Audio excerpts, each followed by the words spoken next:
Hey guys, Nyisha here, just an average girl, and I gotta say, it's been quite a busy month.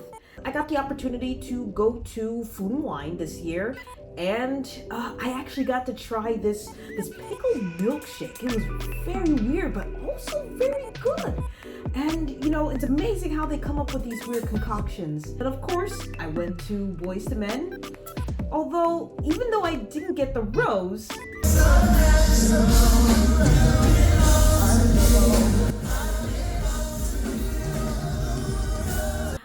I'll take a handshake any day.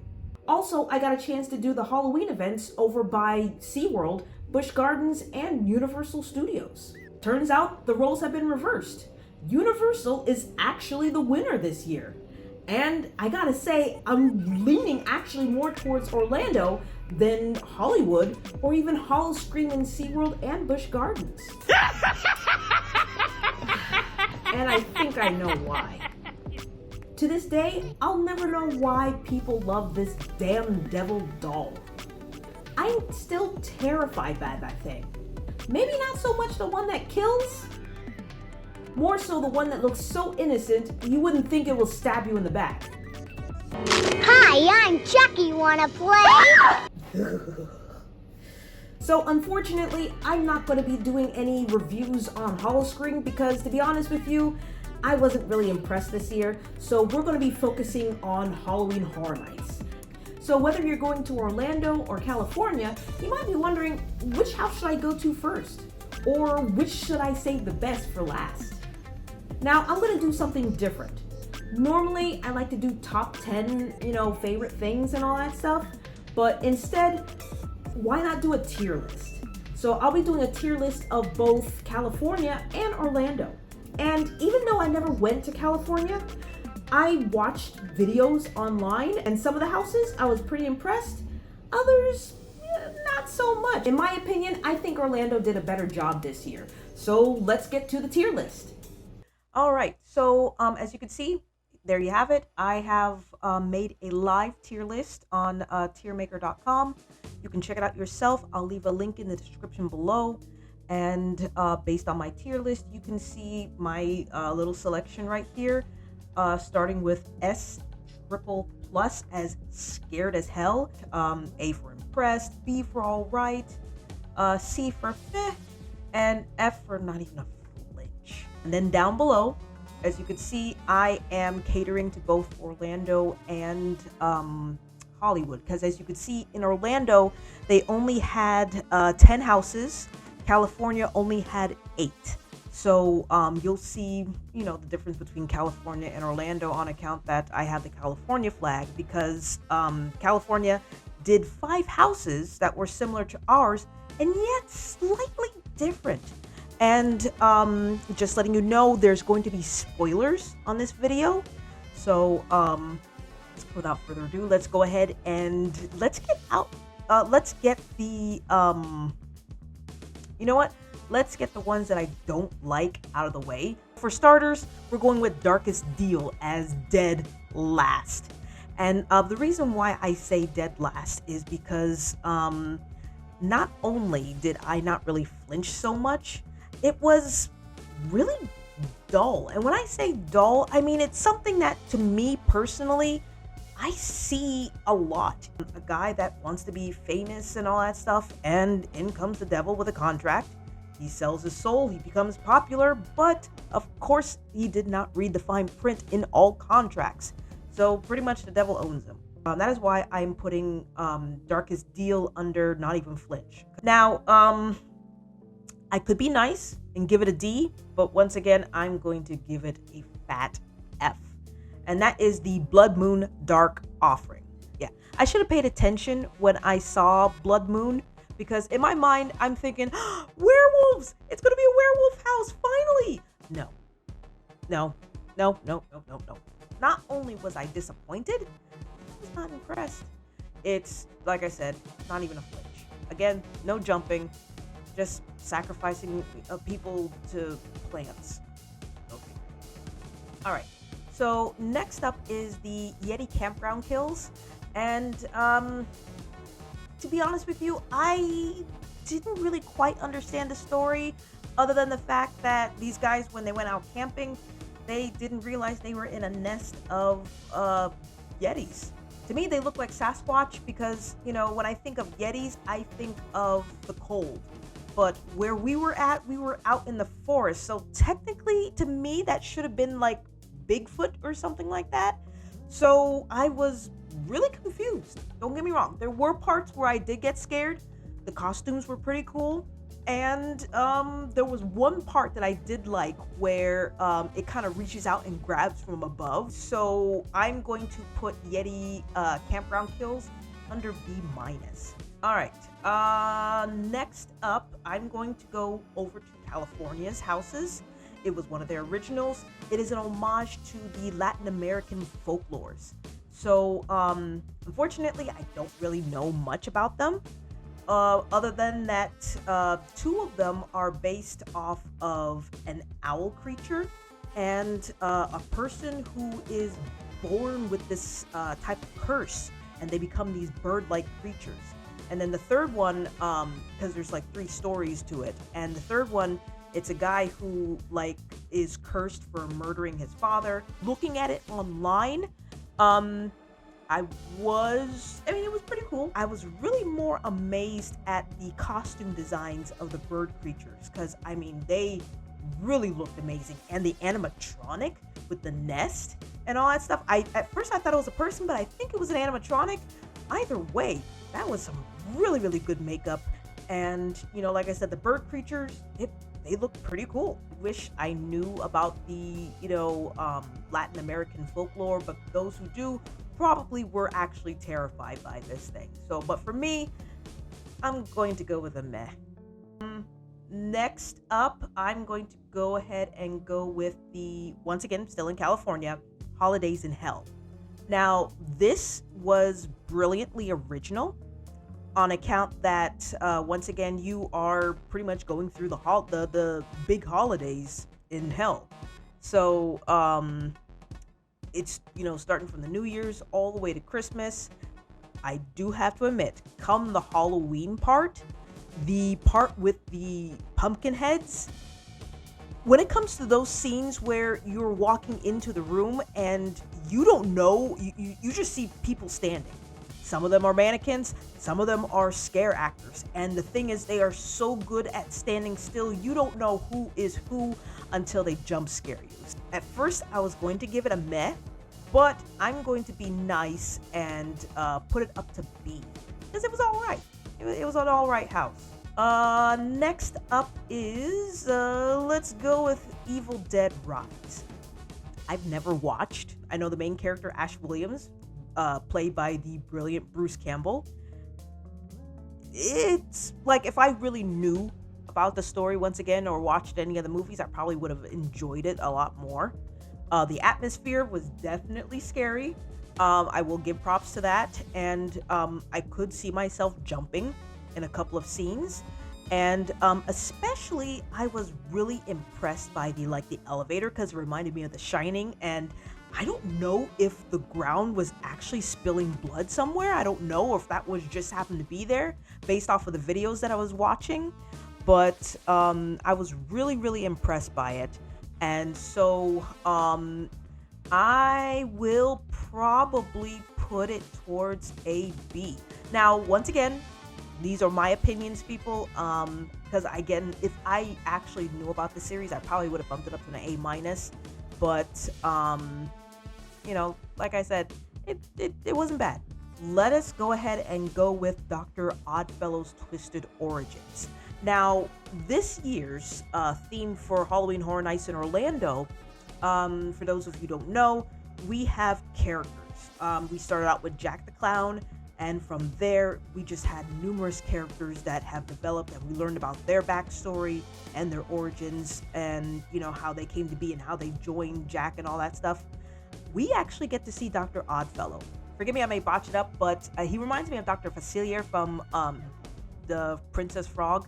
So the fact that we have, let's just say it, a black villain here as a part of the group, I was pretty impressed, and it was pretty cool. So now the cool thing about it is when you go into this house, there was some really amazing effects.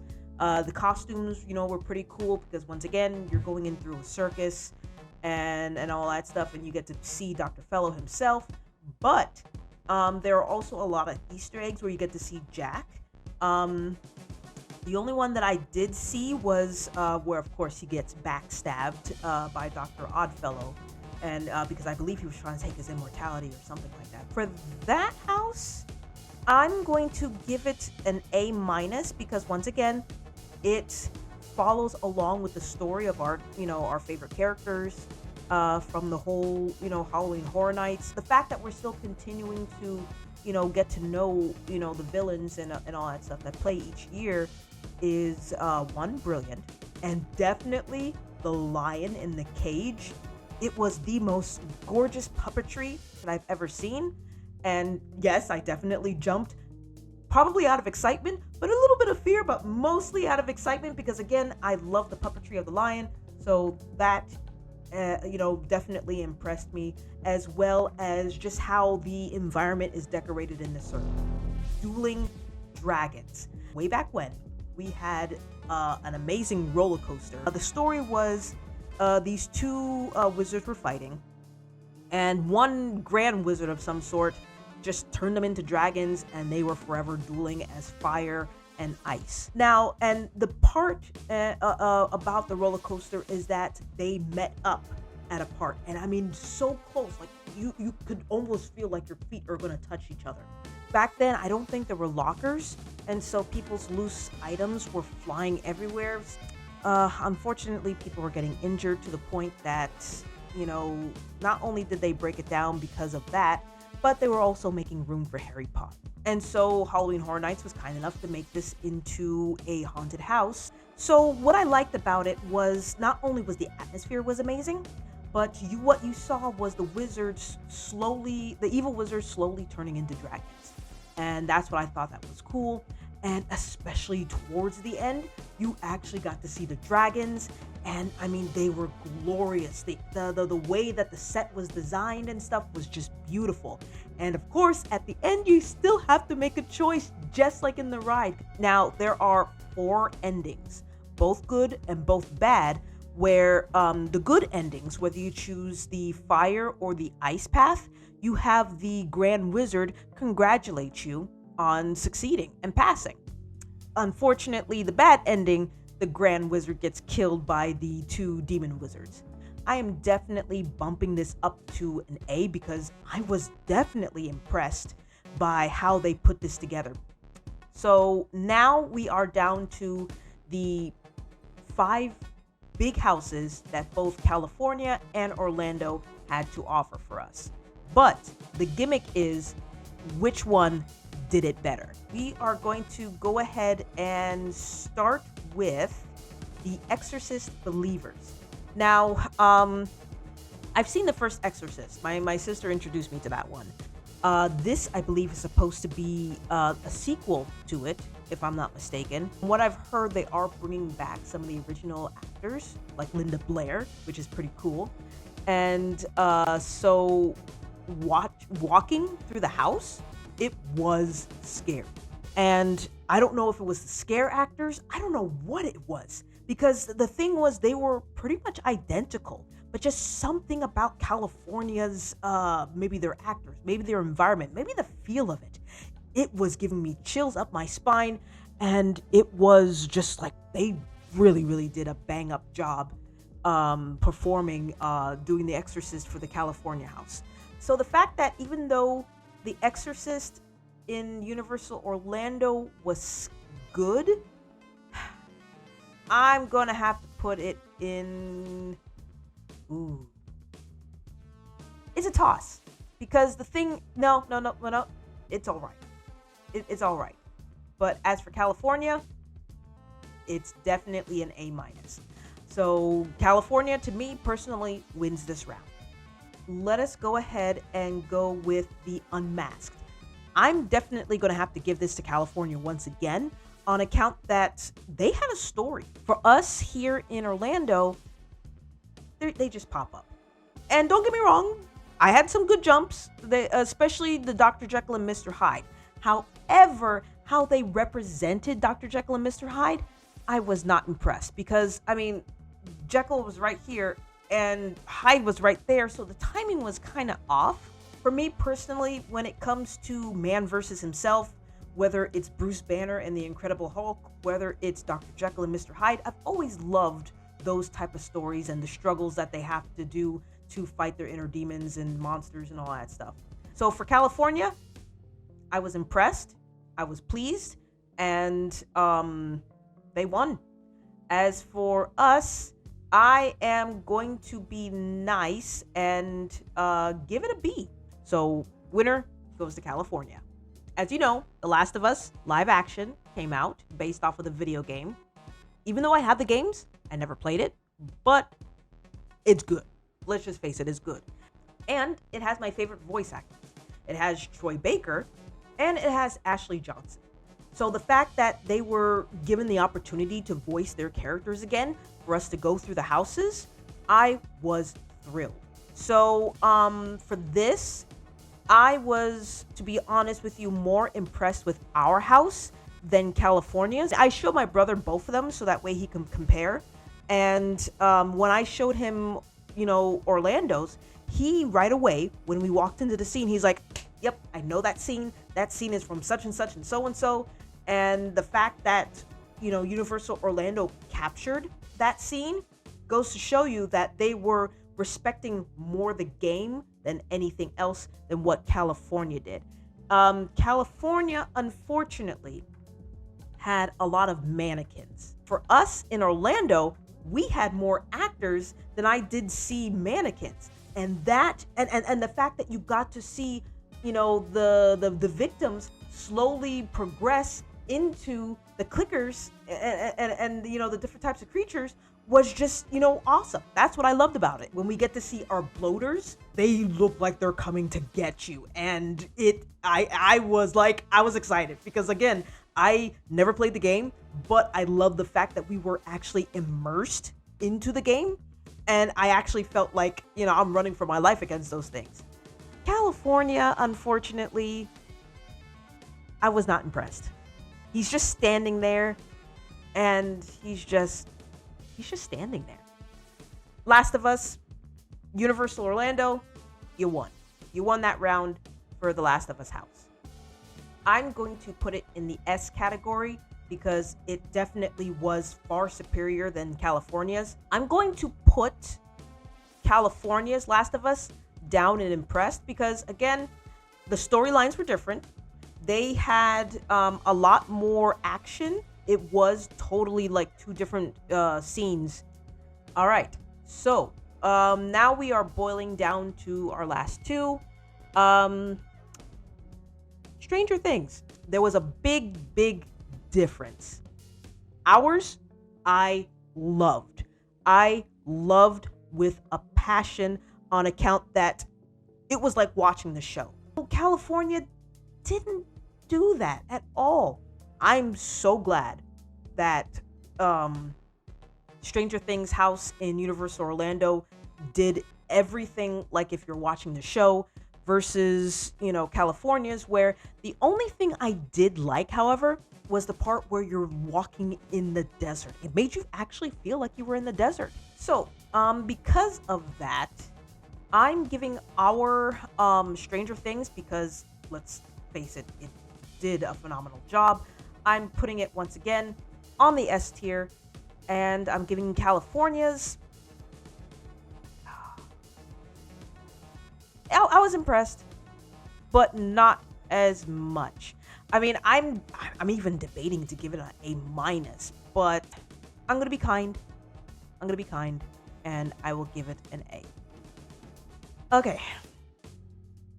The reason why I'm also dreading this is because we are down to what is, to me, the most terrifying franchise of all. And unfortunately, yes, this theme, even though you have Stranger Things and Last of Us and Exorcist and Dueling Dragons, in the end, this year is the year of Chucky. And like I said in the beginning, I don't know why anybody loves this damn devil doll. This is definitely a house that you have to save for last. You save this house for last because it is worthwhile. We not only did have a great house, California's was so much scarier. Me personally, all of this is based off of the TV series, but if I'm not mistaken, the TV series is also trying to connect all the Chucky franchises that has gone over the years, from the classics to the new ones to even Cult of Chucky and the Seed of Chucky, because California also brought the bride as well as their son in there, so I thought that was kind of cute. But those houses scared the hell out of me. Most of the time, I was impressed with the animatronics because they actually used animatronics. Some of them were puppets. Some of them were people that had, the puppets attached to them to make it look like he was attacking them. And I thought that was funny and hilarious. Especially when you walk into Universal Orlando's haunted house and you see the animatronic. I don't know if he was a puppet, but he looked very animatronic. He looked amazing. And then you have the two little tiny feet in the kitchen. California didn't have that. But California's towards the end with the giant Chucky. If I was in California and I went through that house, it would scare the crap out of me, and I wouldn't know what to do. I would run. I would run the hell out of that area because that would haunt me in my nightmares for who knows how long until I can just block it out of my mind. Even though ours was S rank superior, California's was scary as hell. So there you have it, folks. My tier list ranking which house was indeed the superior house and what to save for last. If you are new to this channel and you like theme parks, feel free to check out my past adventures where it's tips on Epcot's Food and Wine or my experience going through Express Pass and RIP tours during past Halloween Horror Night events.